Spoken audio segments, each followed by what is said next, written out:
സ്വവർഗ വിവാഹങ്ങൾ ഇക്കാലത്ത് പതിവായ കാര്യമാണ്. ഒരു കാലത്ത് കേരളീയ സമൂഹം നിഷിദ്ധമെന്ന് പറഞ്ഞ ഇത്തരം ബന്ധങ്ങൾ ഇക്കാലത്ത് പതിവായി മാറിയിട്ടുണ്ട്.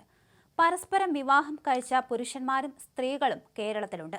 നെറ്റിച്ചൊളിക്കലിൽ നിന്നും മലയാളി സമൂഹവും മാറ്റത്തിന്റെ വഴിയിലാണ്. അതേസമയം കത്തോലിക്ക സഭ ഇപ്പോഴും സ്വവർഗ വിവാഹങ്ങൾക്ക് അനുമതി നൽകിയിട്ടില്ല. ചർച്ച് ഓഫ് ഇംഗ്ലണ്ട് അടക്കം സ്വവർഗ വിവാഹം നിയമവിധേയമാക്കിയിട്ടുണ്ട് താനും. ഇപ്പോഴത്തെ ചർച്ച് ഓഫ് ഇംഗ്ലണ്ടിന്റെ ആശീർവാദങ്ങളോടുകൂടി UK-യിൽ സ്വവർഗ അനുരാഗികളായ മലയാളി യുവാക്കൾ വിവാഹിതരായി. UK-യിലെ അധ്യാപകരായ സച്ചിൻ, നിവിൻ വിവാഹമാണ് ഇവിടെ ഒരു ദേവാലയത്തിൽ വെച്ച് നടന്നത്. സുഹൃത്തുക്കളും ബന്ധുക്കളും പങ്കെടുത്ത സന്തോഷം നിറഞ്ഞ അന്തരീക്ഷത്തിലായിരുന്നു ചടങ്ങുകൾ. ഇരുവരെയും ആശീർവദിക്കാൻ ചർച്ച് ഓഫ് ഇംഗ്ലണ്ടിലെ വൈദികരും ഉണ്ടായിരുന്നു. തങ്ങളുടെ സന്തോഷത്തിന് സുഹൃത്തുക്കളും കുടുംബവും മുൻതൂക്കം നൽകിയെന്നാണ് ഇരുവരും പ്രതികരിച്ചത്. ചെറുപ്പത്തിൽ തന്നെ എതിർലിംഗത്തോട് താല്പര്യമില്ലെന്ന് മനസ്സിലാക്കിയിരുന്നു എന്നാണ് ഇരുവരും പ്രതികരിച്ചത്.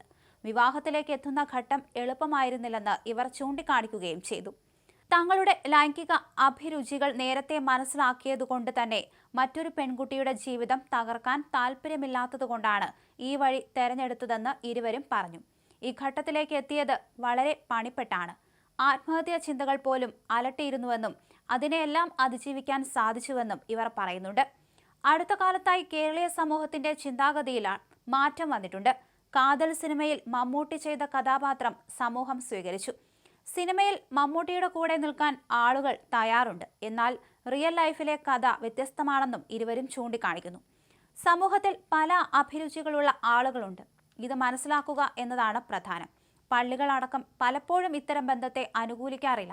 അതുകൊണ്ട് പലർക്കും ഡബിൾ ലൈഫ് നയിക്കേണ്ടി വരുന്നു. ഇത്തരം ഡബിൾ ലൈഫുമായി മുന്നോട്ട് പോകാൻ താല്പര്യമില്ലാത്തതുകൊണ്ടാണ് തങ്ങൾ ഒരുമിക്കാൻ തീരുമാനിച്ചതെന്നും സച്ചിനും നിവിനും പറഞ്ഞു. ഇനിയും കാര്യങ്ങൾ അത്രയ്ക്ക് എളുപ്പമാണെന്ന് പറയുന്നില്ല. കുട്ടിയെ അഡോപ്റ്റ് ചെയ്യുക എന്നതടക്കം പ്രശ്നമാണ്. തങ്ങളുടെ തീരുമാനം വികാരങ്ങൾ അടക്കിപ്പിടിച്ച് ജീവിക്കുന്നവർക്ക് ആത്മവീര്യം പകരുന്നത് ആകട്ടെയെന്നും സമൂഹം ഇത്തരക്കാരെ പിന്തുണയ്ക്കണമെന്നും അവർ വ്യക്തമാക്കി. പലരെയും കളിയാക്കാനും ട്രോളാനും എളുപ്പമാണ്. അവർക്ക് പിന്തുണച്ച് ആത്മവീര്യം പകരാനാണ് ബുദ്ധിമുട്ട്. മറ്റു ജീവിതമില്ലെന്ന് മനസ്സിലാക്കിക്കൊണ്ടാണ് ഈ വഴി തെരഞ്ഞെടുത്തത്. മറ്റു കുട്ടികളുടെ ജീവിതം നശിക്കരുത്. ടെൻഷനില്ലാതെ ജീവിക്കണം, അത്രമാത്രം. നാട്ടിലടക്കം കാര്യങ്ങൾ മാറി വരുന്നുണ്ട്. തങ്ങളുടെ വിവാഹത്തിന് ആശംസകളും പിന്തുണയും അറിയിച്ച് തങ്ങളുടെ സുഹൃത്തുക്കളുണ്ടെന്നും നിവിനും സച്ചിനും വ്യക്തമാക്കി.